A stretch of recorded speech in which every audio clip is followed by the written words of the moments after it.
All right. Steve, was there something that does need to be read? Nobody sent it to me, um, so I guess not. But the stream is just beginning now, so You got the streaming going.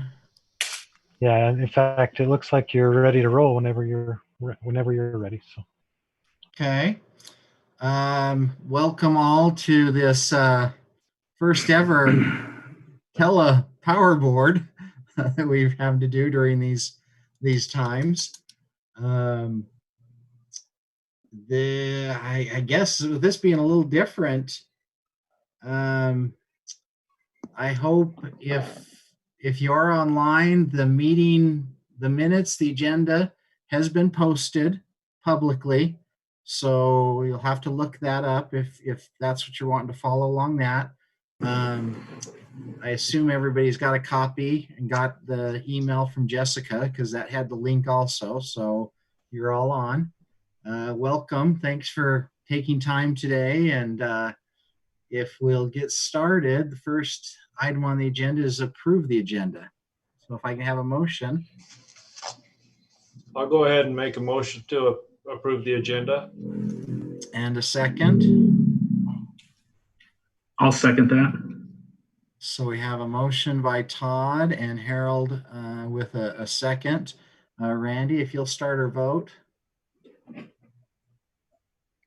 Randy, aye. Spriggs, aye. Nelson, aye. And Dinsmore, aye. So, okay, we've got an agenda. And is there any questions on, sorry, I looked to the side because I've got a second screen. So that's where I've got all my agenda and everything. So did everyone have a chance to look at March's meeting minutes? Yes. Is there any questions, any changes that need to be made? Not that I could see. Okay, if we could have a motion to approve the Power Board March 3rd meeting minutes. I'll motion to approve the March minutes. Meyer will second it. Okay, so Harold first and Randy second. And Todd, go ahead and start the vote. Spriggs, aye. Meyer, aye. Nelson, aye. Oh, sorry. And Dinsmore, aye. So, okay, so we've got the agenda and minutes. I'm going to get the next thing open. So regular business, Rick, you're up. Okay, thank you, board members. To be honest, I'm actually getting kind of tired of all these staring at my computer screen talking, but that's how we have to do it now. Just to give you an update for the past, really it's for 2 months since we didn't have the meetings last week. Obviously one of the bigger items that came up in that period of time is dealing with the COVID-19 and the requirements. So I'll just give you a quick rundown of what the department's been doing and trying to do to keep everybody safe. Obviously, the hygiene practices have been emphasized not only in our department, but the city in general. Social distancing, I didn't even know what that term was when we met last time. Now we all very well know what it is. PPE provided, disinfecting, wipes, spray, all those kind of things. And where possible, we've had some people work from home. Jessica, she's at home as we speak, and she's been for the most part working from home. We have started having her come in a couple days a week to do some of the physical side of the inventory that obviously she can't do from home, and we've worked it out to where she does that pretty much when everybody else is gone. Rogers asked the department heads to try to work from home at least every other day to the extent possible, so that's where I've been doing. Jake has been able to do some from home. pretty much the crews, obviously it's difficult for them to build lines from home, so that doesn't work. So what we've done on those is we've staggered start times. There's several, like Wayne, Donna, Jeanette, Jake, and Mike, that a majority of their work they do on their own, and so that helps. The other 4 members of the department, we've broken into 2 crews of 2, and basically they've stayed together for the period of time and will be for the foreseeable future. So we're not, if one gets sick, we don't lose the whole group, is what we're trying to avoid. Other things related to the COVID, Wayne does his morning meetings individually on using Hangouts, individually or groups of 2 or 3. And that actually he's liked, and actually that some of that may continue even after this goes away. We didn't do shutoffs in April, and we don't plan on doing shutoffs in May. The concern there obviously is people getting further and further behind on their bills. But the utility departments has identified those that are, past due, and are working very diligently to make calls, personal calls, emails, leave messages, to try to follow up with those. Our normal shutoffs run between probably 90 to 125. Right now we have about 644 accounts past due. So that's obviously, and I'm not sure if that's power. It could be some south of the river on the water side of things as well. So, but utility department's working very hard to work with people if they've got situations. We're more than willing to work with them, particularly if they show some effort, responsibility to, follow up on their bill. So if Wayne, anybody contacts you, have them contact the utility department. Wayne, is there anybody that said they're deliberately trying to not pay those bills? Not that I'm aware of, but I think just by the sheer number increase, I think people have kind of got a little bit in their mind that, there's a lot of freebies out there right now, with the government stimulus and those kind of things. So we're trying to manage keeping the department, financially where it should be, and at the same time show the right compassion and help and assist people where appropriate. And obviously we have to pay those bills that we have, so we're just dipping into the emergency fund. And right now I think we're fine, from that. So, but that's, again, the bigger concern is if it keeps going on, that hole just gets bigger and bigger for people to try to dig out of. And so they're trying to work with them and come up with a plan to make sure that doesn't get insurmountable for them. is there, Mayor, I don't know if you'll know, have we ever been in this kind of a situation that there's a plan in place? Or A few years ago, we offered, let's see if I can remember, when people could not do it, that actually asked for some help. We sent them to another organization that would pay it for them for a period of time. I do know that, visiting with the manager, I think it was yesterday, that number is about 800 instead of 600.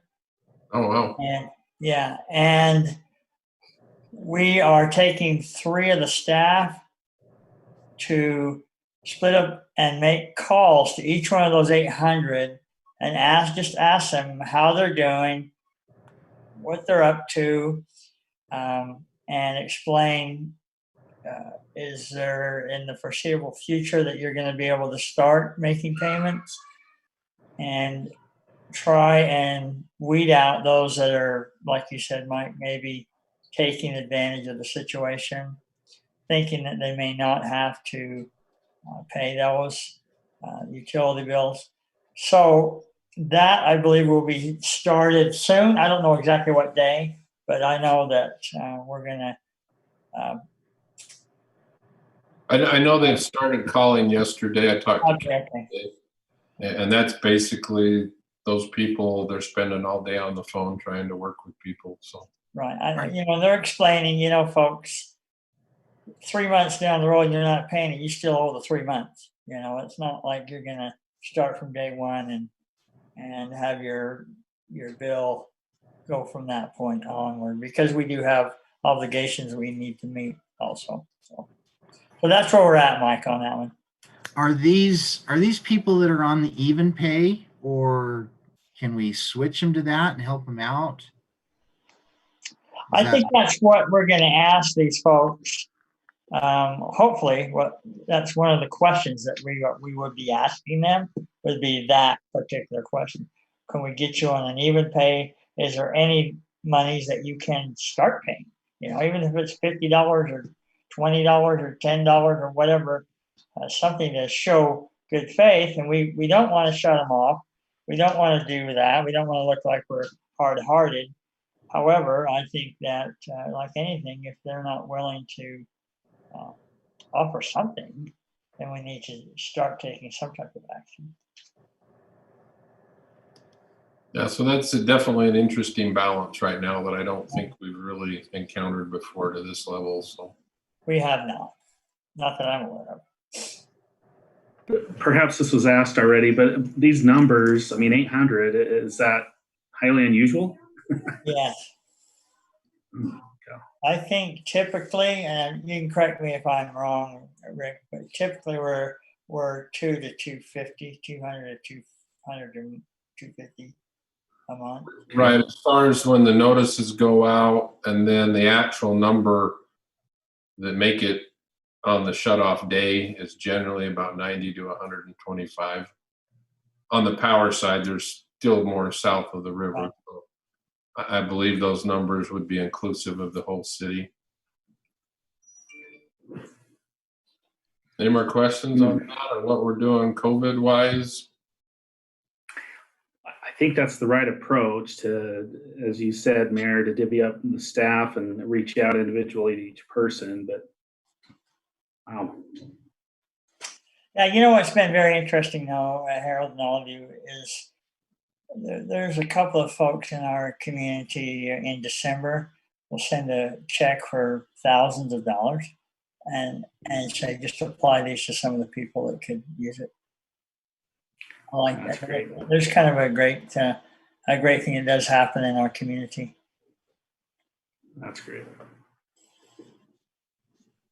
Any other questions on that before we move on? Real quick, is So, there a Go ahead, Tom. procedure in place that, or are we just winging it as far as how long it's going to go? Has that been discussed? Right now, I think we're looking towards contacting these people before the June shutoffs.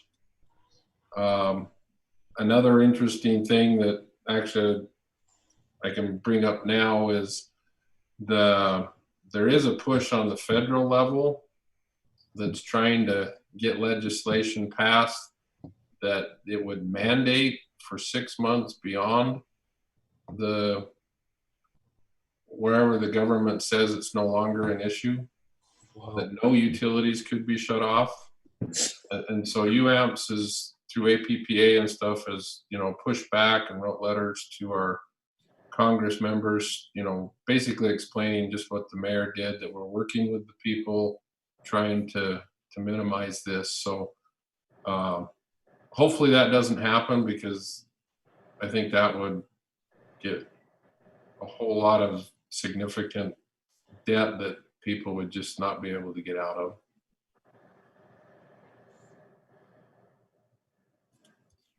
Okay. Maybe I can interject here, Todd. I think we were kind of thinking around June. Yeah.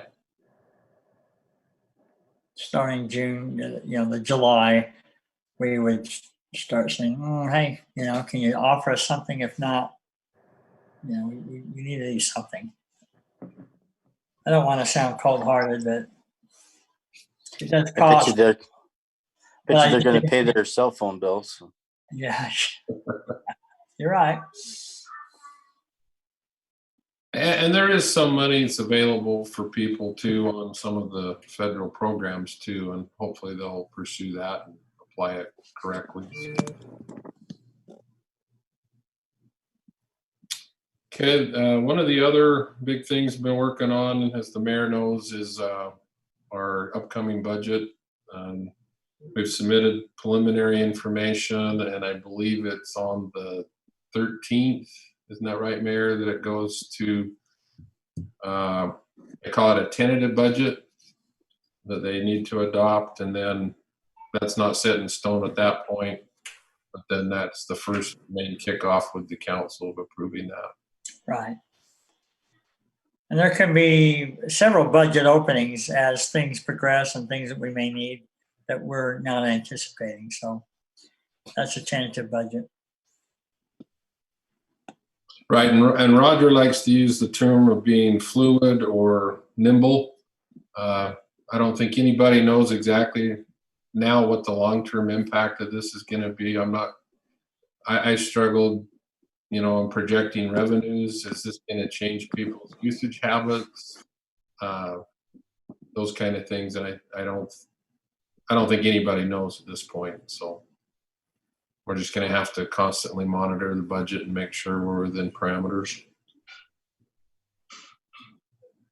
As I'm sure you're all aware, last week we had a few warm days, and so just to give you an example, last week our peak was about 25 megawatts.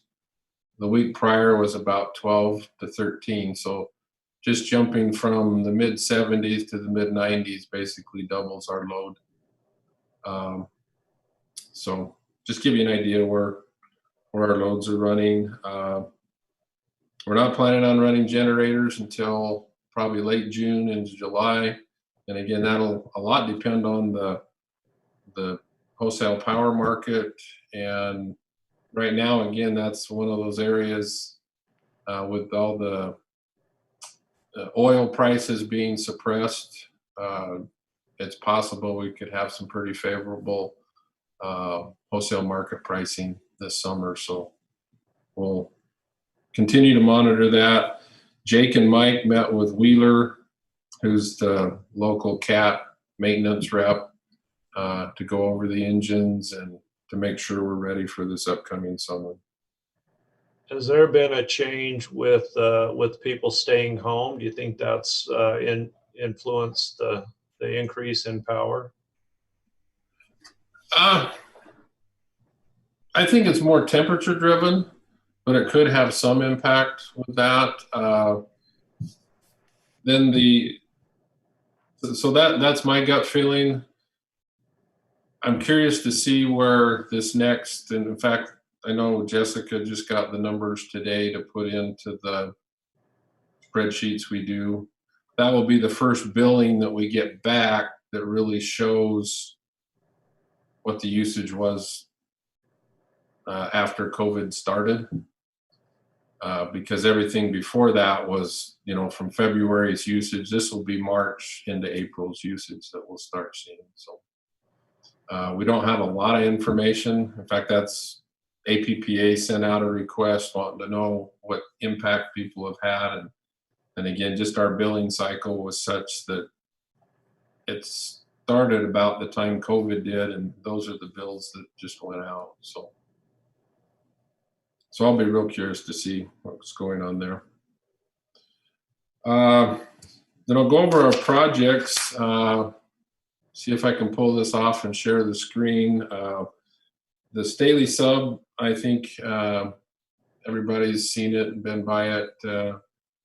It's basically complete. There's a few odds and ends that we've got there's one piece of equipment we've got it's called current transformers. They were installed upside down, and we'll be correcting that. But the substation was energized on April 17th, and we put load on it on April 21st. And actually, I think most of the people on the call are being served from that substation right now. So, and the new line. So, the only thing really left is the parks department is helping us with the landscaping. You've probably seen that going in. They just got to finish up the water system and then put the landscape rock down. So just a few pictures, if I can get this to work. Can everybody see that? Let me see it. This is the relay panel inside the control building, and I know we had hoped last meeting to actually physically go visit the sub, and we still can do that once we get out of this mode. But these are the relays that are kind of the brains of the substation that monitor the current levels and what goes on there. The transformer finally arrived. There's been a lot in the last 2 months of this project. And that's with it on the pad and starting to get the bus work installed.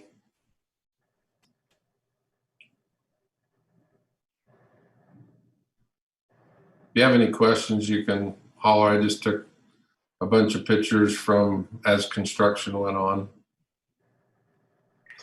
I was just going to say, I pass it almost every day, and it's beautiful. I'm really pleased with how it turned out. Cool. I don't know that I've ever heard beautiful on a substation in the same sentence. That's well, from my perspective. yeah.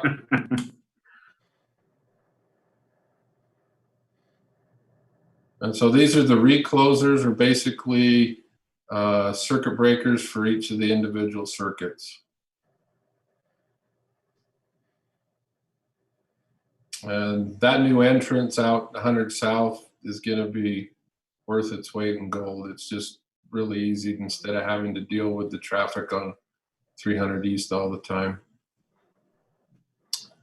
Just a picture of the drain, and the drain continues to be about a half a garden hose all the time. So it's doing its job. But I think it's turned out really, really nice. And we did actually, this was an adder that I had them do, this concrete up here off of 3rd East. And I think that added will make it really nice. And then the trucks can pull in. We actually placed this gate to where our biggest truck can pull in up to the gate and still not have its back end hanging out into traffic. So that's why that was purposely done, to set that back in. This was kind of a cool view that they took from the cherry picker towards the end of the project. So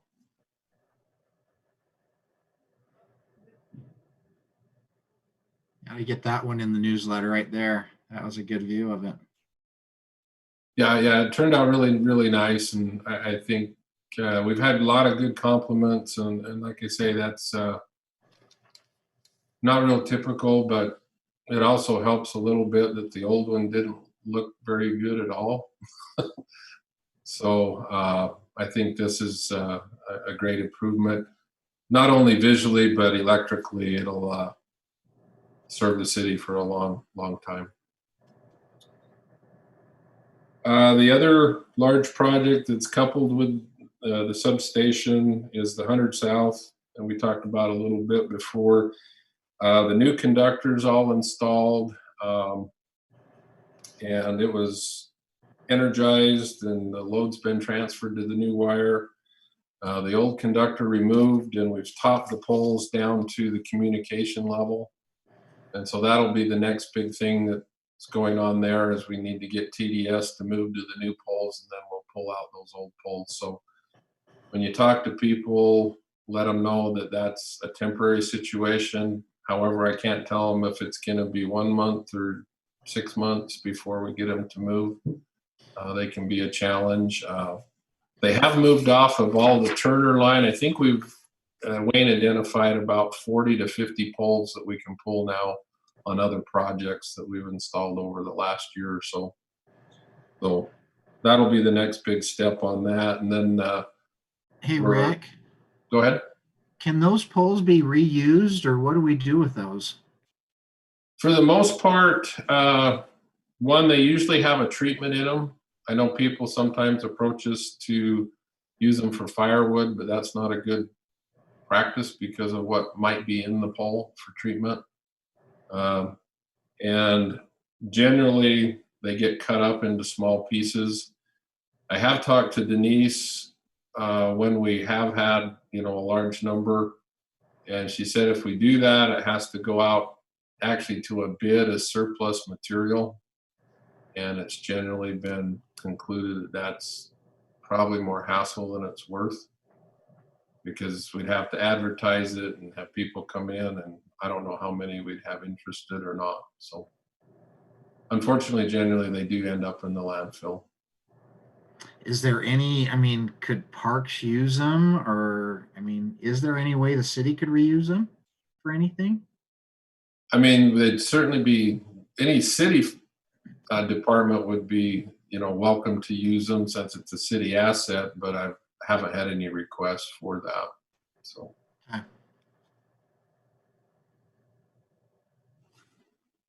And a few pictures on that project. Again, this is a little bit towards the first where you can see the old conductor. This was before the new conductor was even installed, and they put them in these rollers up here. They're called travelers. And so they extend these arms extended out over to where they can, they were moving this wire from here up to here. This is one of the old wires, and then they'll pull the new ones in between the hot conductors. And so this is all energized while they're doing this. And this is one of our poles that we'll be glad to get rid of. These guys that have been there for years, I can't believe that a garbage truck or something hasn't pulled them over down here. When this is all said and done, this line goes past it and there won't be any guys. So we'll pull these guys out of this yard.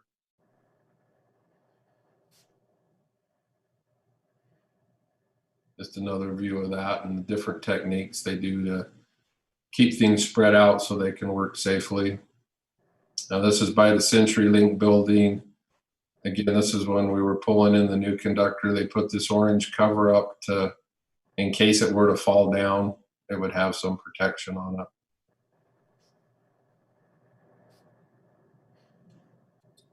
And this is the old pole's now been topped. This is kind of the state of where it is now. For the easternmost from Staley Sub to Main Street, there's two circuits, one on top and one on bottom. And west of there, there's just a single circuit. And this is over down by the trail entrance off of 2nd South. So the overhead will do this last piece underground, and it'll tie into this pole. There's a cabinet you can't see below this meter pole over here. And then there's large conductor that goes up to Walmart. And so that'll give us a brand new strong feed to the commercial area is one of the things we're after there. And this is what you see. This is what's below ground on where you see all those big square green boxes. It's actually a 6 by 8 by 6 foot deep basement, we call it. So again, once we get rid of these poles, and these communications will come up higher on the pole, which I think will help people too, that some of the trees will be able to grow a little bit more now that we've put in taller poles, and it'll also help me being nervous when the garbage truck comes through here to get these communication lines up a little higher. Again, just some different views. And then this is the western part that's now just a single circuit as well. And again, this communication will probably come up to about here. So it'll give quite a bit, typically 4 to 5 feet higher than what it is now. And so instead of that real lazy, this communication line follows where the old line went. We came up here and we'll make a 90 and then another 90 in front of Todd's house, and then go down and tie in over there by the trail parking lot. And there's that basement installed, and then they're working on the trench right there. And the last pole will be planted about, well, that's the stake for it there. No, that's the property line. The stake for the pole's just up ahead. Any questions on those two projects?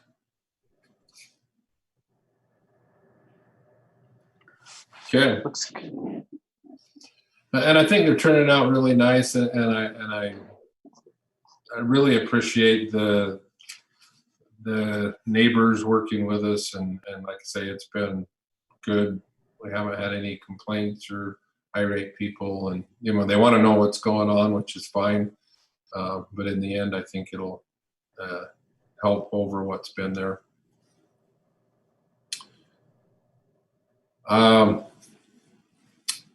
Actually, I'll save the next item for the next item on the agenda, but we have got the completed capital facilities plan from ICPE. We'll talk about that here in a little more detail on the next agenda item. And then that's been forwarded to UFS, who's working on our rate and impact study. In fact, I have a call with them on Thursday to review. So hopefully within the next month or two, we'll start seeing at least some preliminary results of those studies that will be very interesting, or an important topic for the Power Board to deal with.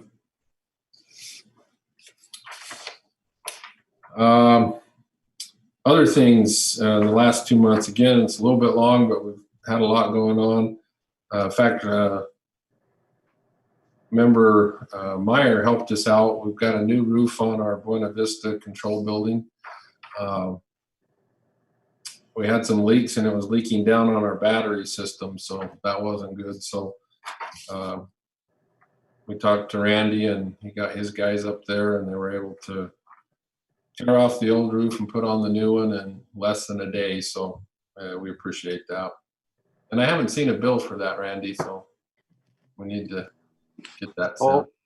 Oh, you'll pay.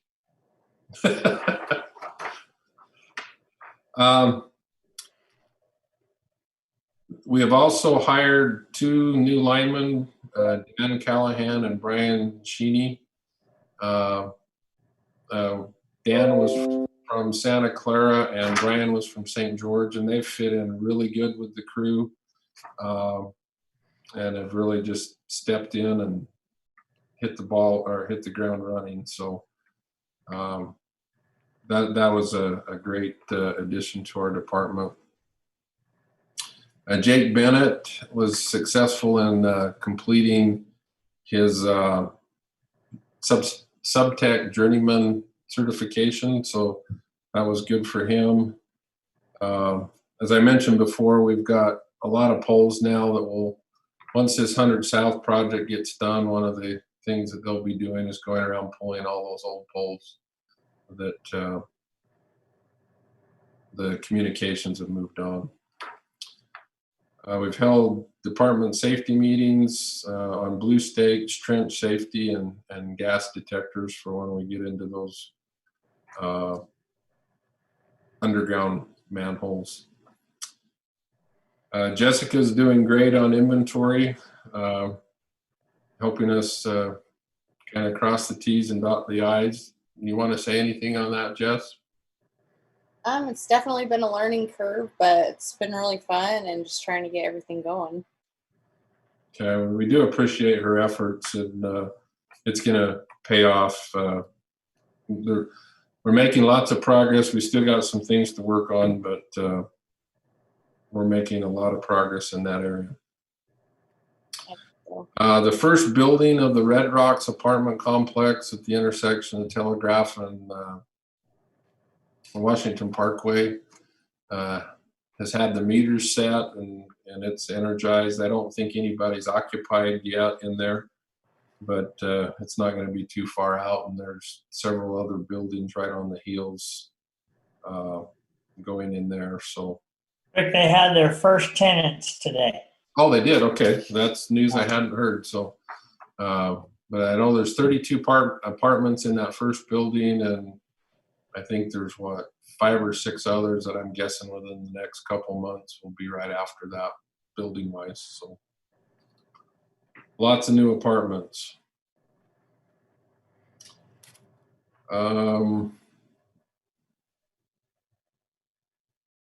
the GIS side of things, Mike Roosh has kind of taken over that and been running with it on getting our labeling system and the data in the GIS up to date. And again, that's a work in progress that I don't think will ever get done. It's just a lot of things to keep track of, but he's been doing great and making a lot of progress there. Any questions? That's kind of a general rundown the last couple months of the department.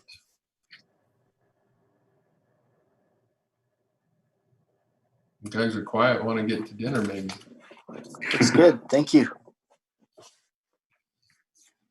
Is that it, Rick, there? So, Yeah, on that regular business Okay. item. yeah, there's no questions or any comments? I just want to say, watching them work, I've been really impressed with the way they've done the job, and their professionalism and their courtesy to the people in the neighborhood and everything else. I think they've done a great job. Just seeing it firsthand right outside my door it's been kind of neat to watch. So they do a good job, Rick. Thank you. I'll pass that along. And again, we do try to hopefully lead the places as we go through as good or better than when we found them. So that's really good to hear. I appreciate that. Thank you. Okay, capital facilities plan is the new business next on there. So Rick, if we've got questions, should we ask them as we're going through? How do you want us to do this? I was just going to do a real quick overview. Hopefully everybody should have got the file with the capital facilities plan. Maybe if I could just kind of go through the main sections and then we can come back to any questions you might have. Okay. So does everybody kind of see that all right? I've tried to blow it up. Steve and Jessica said this was about the right magnification. So earlier. I can see it fine. And so what the plan is tries to target the next 5 years of what we need in order to serve our projected load. Do you have something, Mayor? I need to take off. Oh, okay. That was a wave by. There was a way by. I sent you a chat, so look in your chat. Thanks for all you guys do, Rick. I echo what Todd said. You know, me being right on 100 South. Not one comment, actually good comments from my neighbors across the street. So Great. pass that on to your guys. That's really nice. Thank you. Thank you. See y'all. Thank you, Mayor. See you, Mayor. So the intent of the capital facilities plan is to identify any deficiencies we might have in the existing system. They look at things like, well, what if this substation goes out? Do we have enough capacity in the lines to basically move the load to adjacent substations and those kind of things? It's always a bit of a crystal ball trying to outguess the load projections. So don't get hung up on the years and the timing so much. If the load increases faster than anticipated, the projects would increase faster. If the load doesn't materialize as fast, then those projects would be later than what was shown. So the first part of the study, gives a basic introduction. It explains that they use this software to model the system. And so they take our GIS data, input it into the computer, and it simulates the voltage drop, current levels, and things like that on the system. So this is an interesting number, and again, a lot's going to depend on what happens along Washington Parkway between Telegraph and basically the freeway. Potentially up to about 20 megawatts of new load in the next 10 years could occur based on the information we currently have. Keeping in mind this is all pre-COVID information, and it's yet to be seen what impact that will have, as far as on these projections. So, but that area there is probably, and it's no surprise to anybody driving around, that's our biggest load growth area. Will be that corridor between Telegraph and I-15.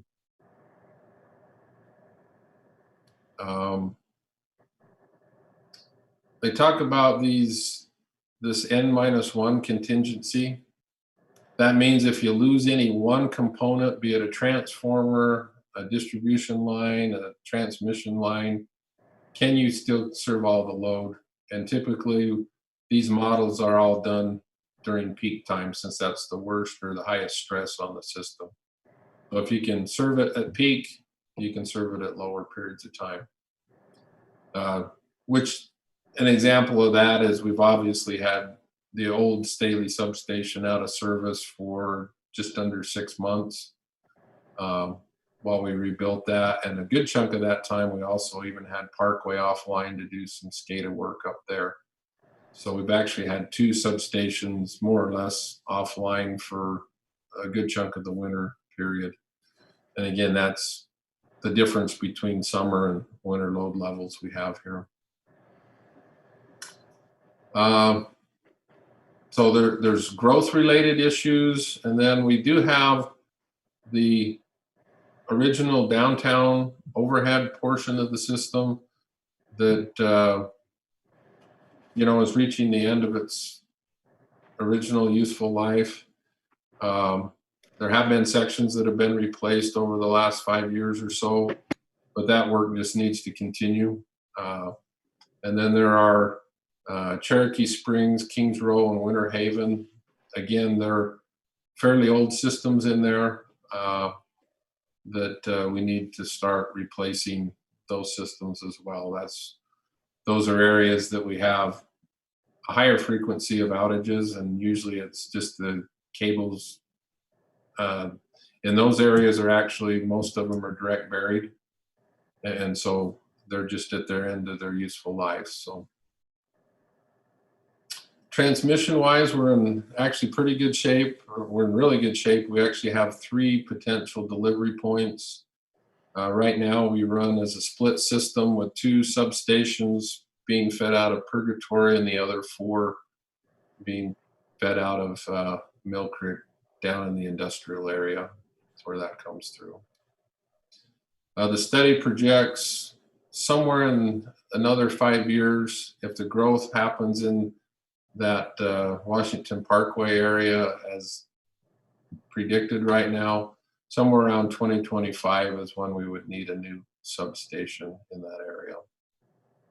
And Matt Liu's been working with the developers in that area, and he's aware of the need for a site. And as they come in, he discusses that with them. So, any questions so far? I don't have a problem with questions along the way either. So, Do we have a location of that site, that sub-8 site? we don't, other than it's generally north of I-15 and a little west of the the Washington Parkway. And there's actually a strip of land between Buena Vista and the freeway that I've talked to Matt as a suggestion that they could possibly use, that we could come up with kind of a narrow, long design, because I don't think the land is real suitable for, you know, putting buildings there. It's not big enough. And so we can work with several different sites, and we'd work with the developers and find one that they can live with and one that we can live with as well. They start off with the load history and load forecast, and so this goes, and these tables are basically with very few changes to what was presented. I think it was in February or March. They're very basically the same. There's a few word edits here and there on some of them, but the numbers and whatnot are basically there. So as you can see, when the city bought the system, they were a little over 3.5 megawatts, and last year we were just a little over 40. And again, depending on temperature, I could see anywhere from 40 to 45 being reasonable for this upcoming summer. And this is just it graphically. That's how it's put into the PDF file. So not able to easily flip that, but that just shows the red is the summer peak and the blue is the winter peak, which is typically in January. And then those are the same numbers, and then it shifts over to this column, which is the projected ones for the next 10 years. Again, the plan focuses primarily on the 5. And again, just in graphical form. And so this is the table again that it saw previous, and this is if we put that new load on the existing system, we can see Sienna Hill substation, if we do no other improvements to the system, would start to become overloaded within the next 2 to 3 years, or have some circuit issues with loading. And then this is trying to depict the projects here on the left of this table, and as they come on, you can see there's now no more red up in this upper chart. And that sub 8 would be somewhere around 2025. Any questions on that? Okay. And this was kind of the key of what they used to develop the future loads. This was, for the most part, a lot of these are fairly specific because we've had developers come in and say, this is what we want to do. Anything from, you know, the Best Western has broken ground. The Signal Peak Health, which could potentially even have a hospital, is what they've talked about. That could be one of the biggest loads, obviously, in the city if that were to materialize. So, and so they've taken those loads and tried to project them out based on what we know now as our best estimate. And so they've, based on that input, running it through the computer model, they come up with a list of projects and estimated time frame. Again, this will either accelerate or decelerate based on actual load, and a projected cost in today's dollars. And unless there's a particular one you're concerned about, like I say, it's just a list of projects, and this describes, you know, what it's trying to do. And a lot of these, we have enough substation capacity, but sometimes we don't have the circuits to get that capacity or ability to serve to the right location. And so by installing some of these improvements, like the double circuit line on 100 South or the Turner line last year, now we can shift load around and take it off of more heavily loaded circuits and put them on more lightly loaded circuits. And so it's trying to maximize the investment we have and the usage of those lines. And again, there's the Kings Row and the Winter Haven area improvements.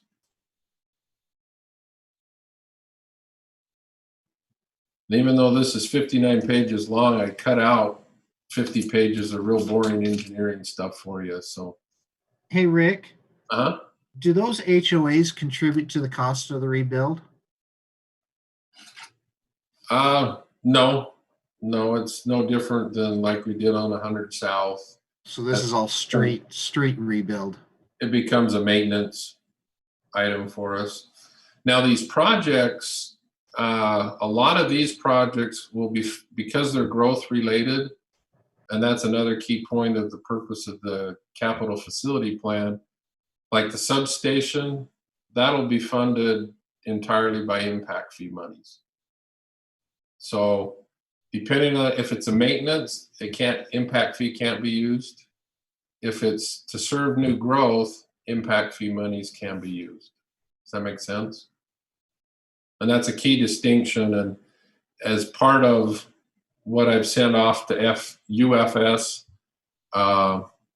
in the studies, I've kind of broken that out. So take, for example, the Staley substation. The old transformer was a 10 megawatt or 10 MVA. The new one is a 12. So that extra 20%, so basically 20% of the cost of that substation could come from impact fee. The remaining 80% where it was a maintenance item. And so 20% of that, the funds for that will come from impact fee. The other 80 will come from rate base, if you will. And kind of the same thing with the 100 South line. It's a split. I can't remember the percentages. It's like a 50-50 impact fee versus maintenance. Does that make sense? And again, this is a little more detailed than probably most people want, but on these low flow outage cases, what they do is say, okay, under our current configuration, what can you do if you lose like the Main Street Bay 1 transformer? And then they give you basically a solution. We can back it up by these adjacent circuits. And this is even at peak loading times. And so this says, 301 can be backed up by 101, 302. And so that helps us know with good confidence, because it's been modeled, that we can do these switching procedures and still have adequate service if something happens. And we don't, if you look through here, the current system, we don't have any real big problems at this point. But if you put that future load on the existing system, we start to have some issues. And that's where those projects start coming from, as they identify. So, so they've identified these problems, and they say, well, let's move part of 603 to 303, and that's this project 5. And that's how that gets developed in order to serve the load into the future. And then they do the same kind of thing and say, well, what happens if we take a substation, which is your worst case scenario, or a main distribution line out of service? How can you back that up? And that's what these tables are trying to show. And then finally, if I can get through all these, now that just shows you the different ratings of all the current equipment.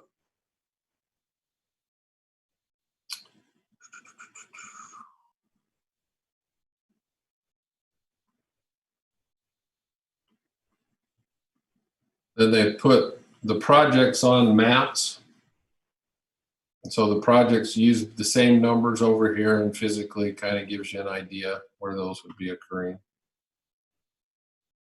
And so this number 4 is the 100 South project that's almost concluded. Oh, excuse me. No, it's down here. It's it's this one down here, the #1 project, sorry. And generally what the different circuit numbers, the areas that they might feed in the future, or now and in the future. And then for each project, they put together a fairly detailed cost estimate. Again, there's no specific design done at this point. They look at basic lengths, rough span lengths, and different things like that to come up with these. So it gives us a good budgetary number to work from and to plan for in the rates and impact fees. And at the very end of this, I only included one just so you could see. This is a printout of the computer model. And if you zoomed way in, I don't know what kind of resolution it can get on this, but this actually shows these little arrows are what represents the loads at different places. And it will tell you the voltage and the current at all the different places on the system. And like I said, there's approximately, I think there's 107 pages in the official document. The rest of it is the data that goes into generating these computer models and similar plots for all the different cases. Okay, now, any questions? So that's a quick overview. Again, if you need some help sleeping at night, you can read it. But we're more than glad to answer any questions now that you may have or in the future. But this becomes our roadmap for the next kind of 5 years, if you will.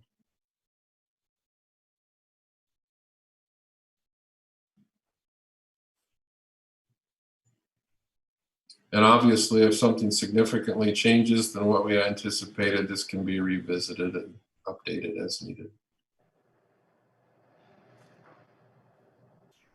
I think you answered my questions as we went along. Did anybody else have any questions about it? I think it's clear as mud. Go ahead. I agree. Pretty clear to me. But I think, you know what, we've given you the tables before and they were just a bunch of tables. I think if you read through the text, the tables will make a little more sense to you. Yeah, I like the maps. The maps seem to make a little more sense. That's nice to have. And you can kind of see how they're intertying with each other, and then it gives us abilities to move around. Right. I like the pictures too. We all do.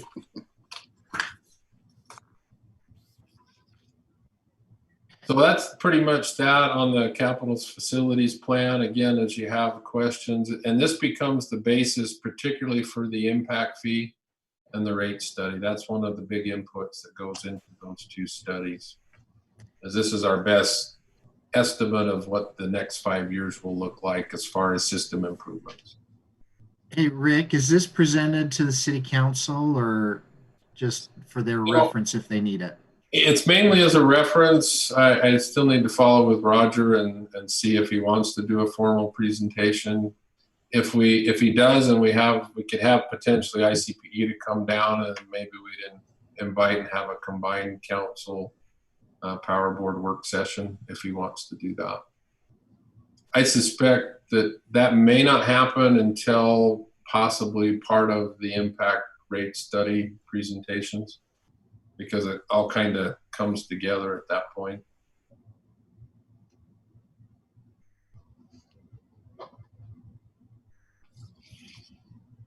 Okay. Any questions? No. Not for me. Okay. If you want Rick to go on to UAMP's report, number 5. Okay. I think I'll stop sharing that now because I don't have any more visuals. So on the UAMP side of things, as we're doing now, all the UAMP's meetings are being held video conference. So getting too used to this.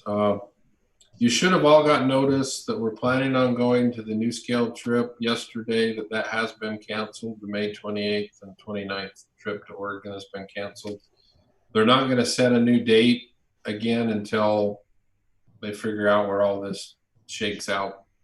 I think we learned last time they guessed out 2 months and are still in it. So it'll still be available, but we just can't tell you when at this point. So, however, I did talk to Jackie yesterday. As of now, they're proceeding with plans for the August 16th through 19th UAMPS member conference in Midway, Utah. So again, if you can, keep those dates open. Not sure if it'll happen or not. In fact, APPA's, their national conference, which was supposed to be next month, they've canceled that. And they're going to do like a little 2-day video thing as well. So August is a little ways out there, so maybe things will be quasi-normal by then. So we'll keep you posted, but those currently are the dates, August 16th through 19th in Midway. So, and I think those that attended last year had a good time, and also I think learned quite a bit when we went up to Jackson. So just give you a quick rundown on the various projects. The Central St. George project, which is the transmission in the area. We had a meeting with the other utilities and are working on just some internal or switching procedures between the utilities that would come into play if we had any problems. They just need to be updated with Purgatory now online. Rocky Mountain made a presentation in early April that we have some concerns about. They're planning for transmission in the area, and so UAMPS has responded and said, we're concerned about these things in your timelines. We haven't heard anything back from them yet, so we have to stay on them quite frequently to make sure they're providing service to the county that we need. The Nebo Payson project, which is the plant in Payson, the natural gas plant, we just barely came out of a major overhaul. It was basically down from mid-March till last week. They replaced the compressor and turbine rotors on the combustion turbine. They replaced control valves. Pretty much I'd equate it to rebuilding the engine in your car, you know, and sprucing up recharging the air conditioner and trying to get it back as close to new as possible. In fact, today was the first day they ran it commercially. They did a test run last Saturday, but today was the first day they actually had it back online running for load. So in the initial information we got from their test run, as it looks like the efficiencies may be slightly better than they were with the improvements and the newer parts. Hopefully that continues. If it continues that way, it'll just save us a little bit of money. So that plant should be up, ready to go for the foreseeable future. The next large project there, which probably not for 5 years, would be to replace the cooling tower, because that plant's now about 15 years old. So getting up there just a little bit, but it's been well maintained. The carbon-free power project, the main thing we discussed at last month's meetings was the various cooling options, whether to it's not cooling to do with the reactor part. It's the cooling of the steam after it goes through the turbine. You can do it with water, which is the most common. You can do it with just air, or they call it dry cooling. And then there's a hybrid system that's in between that uses some water and some air. They've had 3 different people actually look at it. They've all come to the same conclusion that the dry cooling will be the most cost effective for the project if you consider the cost of acquiring water rights and the costs associated with that and maintaining the cooling system or the cooling towers. And so that's the direction UAMPS is going to give NuScale and Fluor, that that's the cooling method we want to proceed with.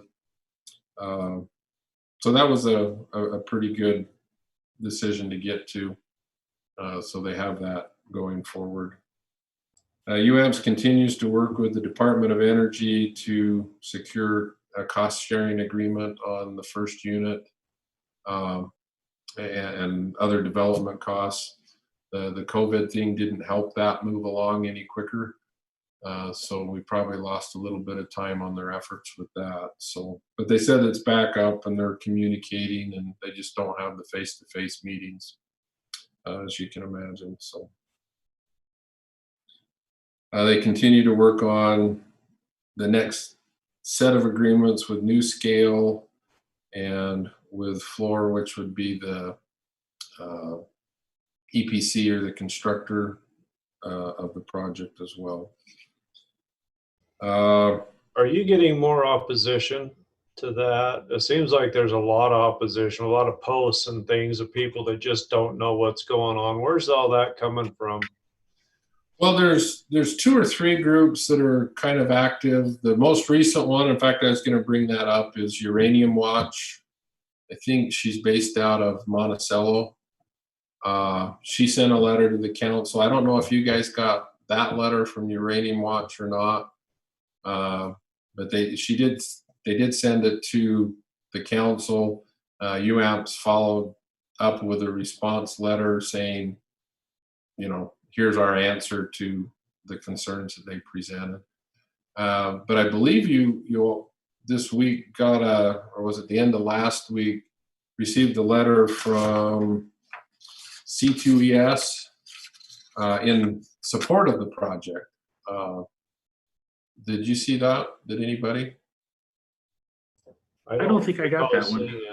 Okay, maybe I'll make a note, and I don't have anything to worry about. I can send you what Uranium Watch sent the council and the UAMPS response, as well as the support letter.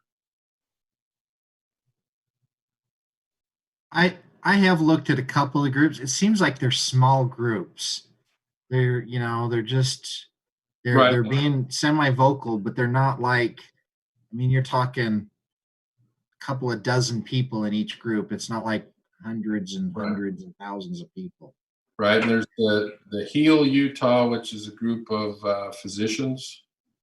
Not recently, but they've poked their head up at different times.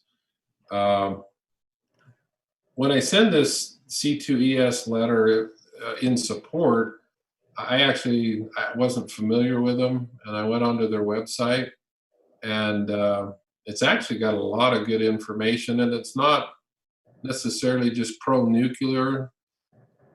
They understand that there needs to be a balance between renewables, nuclear technology, and those kind of things. And so they seem to have I think one of their, I don't want to call it a tagline, but one of their things was practical solutions for a cleaner tomorrow was the basic idea. And so I think they put a little more thought into it than some of the groups that just want to oppose it just to oppose it. So I'll send those out to everyone, and you can take a look at least what the council's getting and what the UAMPS response is. Again, a lot of times they take and don't have a full understanding of what they're complaining against. And so, like you said, a lot of it's education and getting up to speed on the new technologies. UAMPS reported that there are some of the utilities in the Washington, Oregon area that are becoming more interested. They haven't had anybody come in and say, hey, we'll sign up on the dotted line. That's another key component. We've got to get more subscription to the project. to move forward. So they're working hard on that. And then again, the DOE agreement is critical for the project to move forward. So any questions on that? Again, there wasn't as much movement in that period of time as they'd hoped, but like I say, like everybody, I think they got a curveball a little bit with this COVID and weren't able to follow as efficiently as they were doing at one time. So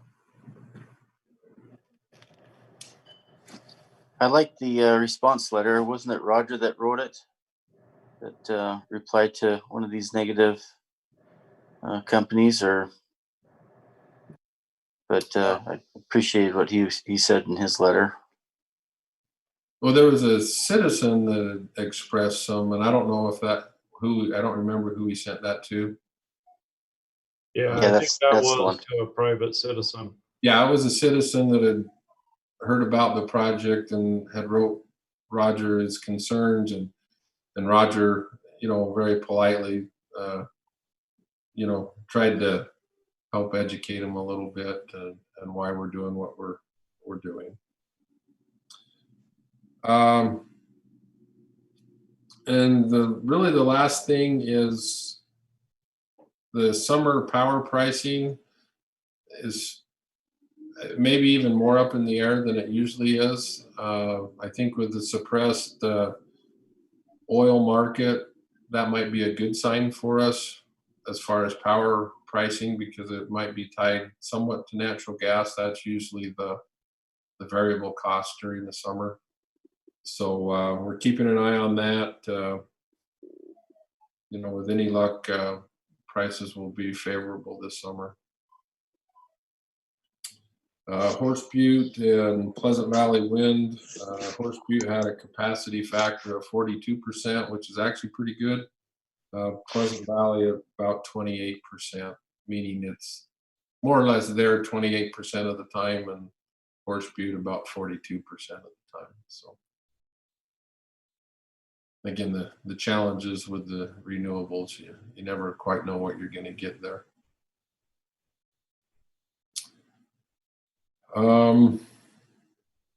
I think that's pretty much all I have, unless you have any specific questions. UAMPS did cancel their toolbox that they had scheduled down here in St. George.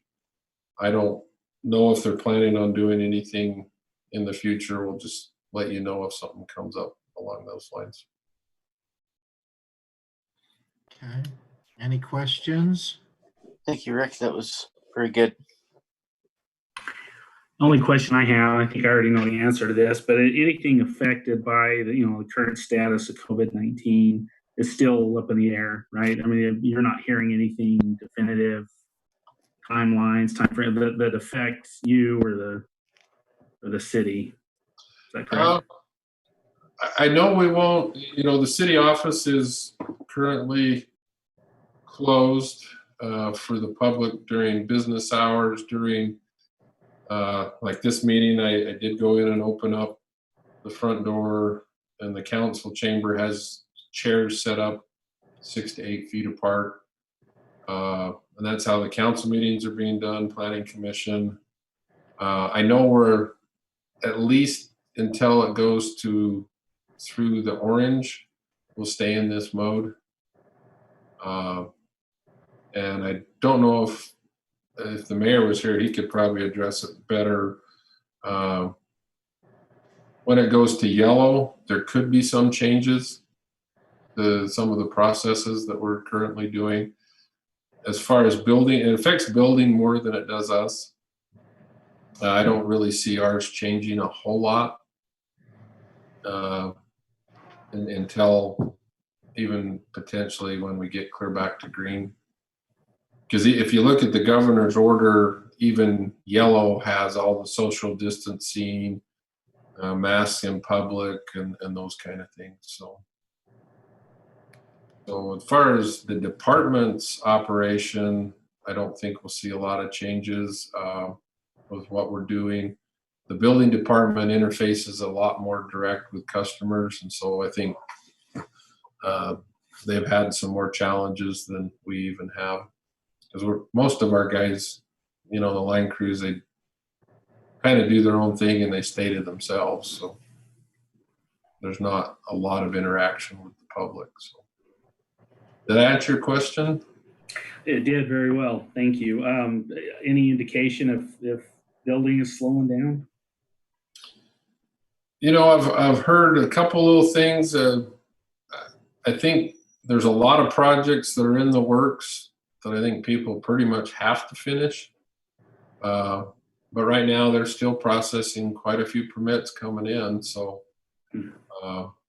I have heard, I can't remember which developer, as they were proceeding with pre-sold homes, but they weren't doing any spec. Some of those kind of things I think would be good practice if you're in that business. I don't know, Randy could maybe address construction on some of that as well as anyone, what that affected his business. Yeah, just from our perspective, nothing's really changed. There was a slowdown back in April, but even those projects that had paused are now back on schedule. So, and roofing supply they're saying that they're as busy as ever. And go ahead, Harold. No, I was just saying that's good to hear. Reassuring. Our potential biggest challenge that I've heard is our lead times on some materials is going out. Like transformers, if a transformer plant was shut down for a period of time, it's going to kick things out. And I think they've told Jessica whatever they tell us to add 2 or 3 weeks. So I think that could potentially be our biggest challenge, is the material supply chain. I think the trickle down effect is an unknown as well. How long is it going to take for that trickle down to affect southern Utah? But I've been, as a popular destination for people to come and settle. So I don't know. That's why they're trying out Gunlock. Yeah. I had one of the busiest months I've had last month. So real estate, still a lot of excitement as far as real estate. Interest rates, lots of refis and things. So interest rates are helping. But I think it's going to pick up as far as building and things in our area, from what I see. Okay. Also good to know. Well, thank you. Thanks for indulging me. No problem. Harold, you're the only one slowing down. No one's going to school. Hey, now, you don't know that. It's true. Guilty. I know my daughter-in-laws are kind of getting tired of being the teacher, though. Couple more weeks, Rick. Couple more weeks. All my kids are just sick of being at home. They want to go back to school now. So the first week was okay. Now they're ready to go back. Well, that's funny. So, all righty. I don't see anything else. Any other comments or anything that anybody's got? Concerns?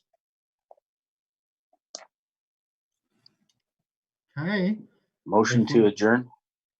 Randy, motion second. I will second that. So Randy motion and Harold second. And go ahead, Todd. Todd Eliot. Andy. Meyer, aye. Nelson, I. Dinsmore, aye. Okay. Well, thank you everybody for coming, and we are adjourned until, is it June is the next one?